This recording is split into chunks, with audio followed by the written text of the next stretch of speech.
C'est dans une salle remplie d'exploitants de ressources minières en Guinée et porteurs de projets que le Premier ministre Bernard Goumou et sa suite ont été accueillis. Cette rencontre, deuxième du genre, après celle du président de la transition en avril dernier, est une façon pour le gouvernement de raffermir les relations avec les acteurs miniers et de réitérer l'engagement du 5 septembre qui est celui de maintenir les accords et conventions minières déjà en place.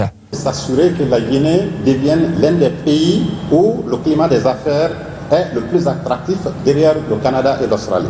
Cela est possible. Ces acteurs ont tout d'abord salué les différents assouplissements dont ils ont bénéficié depuis l'arrivée du CNRD, qui sont entre autres l'assouplissement du couvre-feu, la souplesse dans la fermeture des frontières terrestres et maritimes qui ont fortement impacté le secteur avant de solliciter un tête-à-tête avec le nouveau Premier ministre afin d'exposer les défis de l'heure. Excellence, Monsieur le Premier ministre, le secteur minier est loin d'être un long fleuve tranquille. Si ce ne sont pas les volatilités des cours des matières premières ou l'inflation importée, ce sont les convulsions sociales et communautaires qui marquent les cycles de nos opérations. Notre souhait est qu'après cette rencontre, il plaise à son Excellence, Monsieur le Premier ministre, de bien vouloir nous accorder une audience afin que la Chambre des mines, associée à tous les membres, tous les investisseurs du secteur minier, puisse avoir un entretien pendant lequel les questions seront discutées une à une. Pour sa part, Bernard Goumou rassure. Du côté du gouvernement, nous poursuivrons les efforts de sécurisation des sites miniers.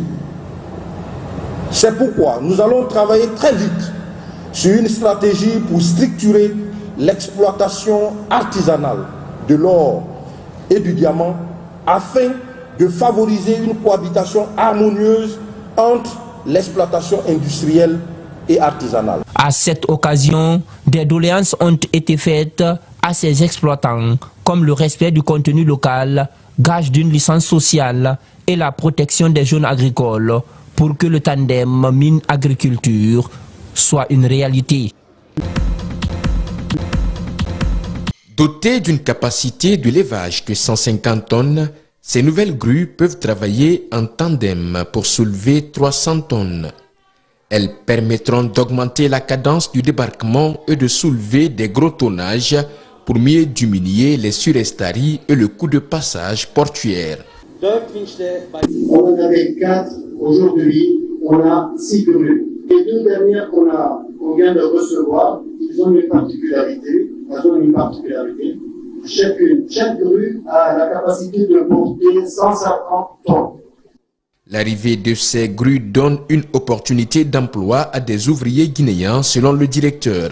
Ceux-ci viendront s'ajouter à 1200 autres salariés dont 200 femmes qui contribuent déjà à la dynamique de croissance du port. L'activité portuaire représente l'essentiel des recettes douanières, des recettes publiques, parce que c'est par le port que transitent les importations et les exportations dans le cadre du commerce international.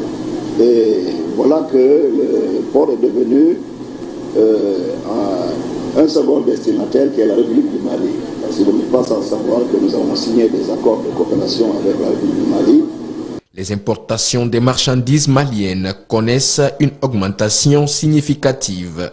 Avec l'acquisition de ces nouveaux équipements, le port de Conakry pourrait améliorer en cadence de traitement des navires et engager le pari de la compétitivité.